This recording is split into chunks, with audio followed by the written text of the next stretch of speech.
Jeshi la polisi limesema kwamba linaendelea na uchunguzi wake wa kukusanya ushahidi kutokana na taarifa za Hilda Newton aliyochapisha na kusambaza katika mitandao ya kijamii tarehe 10 mwezi huu wa 4 mwaka 2026. Taarifa hiyo ni ya Hilda, ilikuwa inasema kuwa serikali inapanga kumuua mwenyekiti wa Chadema Tundu Lissu kwa risasi, hivyo ili kukamilisha uchunguzi jeshi la polisi limemwelekeza Hilda Newton afike katika ofisi ya mkurugenzi wa upelelezi wa makosa ya jinai iliyopo katika jengo la makao makuu ndogo ya polisi iliyopo mtaa wa Ohio jijini Dar es Salaam tarehe 24 mwezi huu wa 4 mwaka 2026 saa 4 asubuhi ili aweze kuwasilisha ushahidi aliyosema na kutanguliza ama kutangazia umma kuwa anao. Jeshi la polisi limesema hatua hiyo ni muhimu na kwa kifungu cha 11(2) cha sheria ya mwendelezo wa makosa ya jinai kama ilivyofanywa marekebisho mwaka 2023. Yaani hiki ambacho nimetoka ukisoma ni kitu ambacho kilikuwa kimenukuliwa, nilikuwa na kinukuu kutoka kwa barua hii hapa kama unavyoiona, lakini pia hii ilikuwa imeandikwa na msemaji wa jeshi la polisi makao makuu ya polisi jijini Dodoma. Sasa Hilda Newton bana alikuwa ameiweka picha ya Mafuele pamoja na picha ya Paul Makonda na kusindikiza na caption ambayo ilisomeka kama hivyo ambavyo nimetoka kuambia.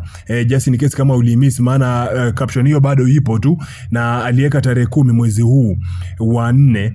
Ilikuwa ni njia ya kuweza kufikisha ujumbe wake, na ilikuwa ameandika hivi kwa ajili ya wafuatiliaji wake. Sasa hapa alikuwa nataka nukuu kisehemu tu ambacho alikuwa anasema kwamba serikali haramu ya Idi Amin mama imepanga kumuua mheshimiwa Lissu kwa risasi. Nimejulisha kwamba baada ya serikali haramu ya Idi Amin mama kuona mbinu zao zote za kutaka kumaliza mheshimiwa Lissu huko gerezani zimevuja, sasa wanakuja na mpango mwingine. Mpango huu unaratibiwa na Paul Makonda na Faustin Mafuele. Wamepanga kwamba kesi ya mheshimiwa Lissu itakapoanza kusikilizwa mahakama ya rufani, atabadilishwa askari magereza wale ambao huwa wanapanda naye gari moja kwa ajili ya kumlinda kila wanapompeleka na kumtoa mahakamani. Badala yake wanaletewa askari wa KMKM kutoka Zanzibar.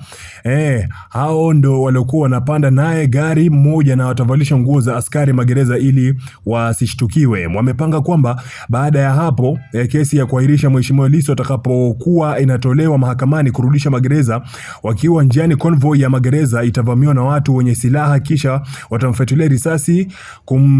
Kutakuwa kama kuna majibizano ya risasi, then wale KM ambao watakuwa naye ndani ya gari watamuua kwa risasi humo ndani ya gari. Then serikali haramu itakimbilia kwenye media kusema kwamba kuuawa kwa watu ama kauawa na watu wasiojulikana, so wanasaka watu wote wanaohusika kwenye shambulio hilo ili wasionekane kwamba ni wao. Sasa hizi ndio taarifa ambazo alikuwa ameziandika Hilda Newton. Ujumbe ulikuwa ni mrefu, lakini nimesoma tu sehemu ya caption ambayo alikuwa ameiandika. Sasa jeshi la polisi wanataka aende akatoe taarifa na kutoa ushahidi huu ambao anasema kwamba nao kuhusiana na mpango wa serikali kutaka kumuua mheshimiwa Tundu Antiphas Lissu ambaye ni mwenyekiti wa chama cha demokrasia na maendeleo Chadema.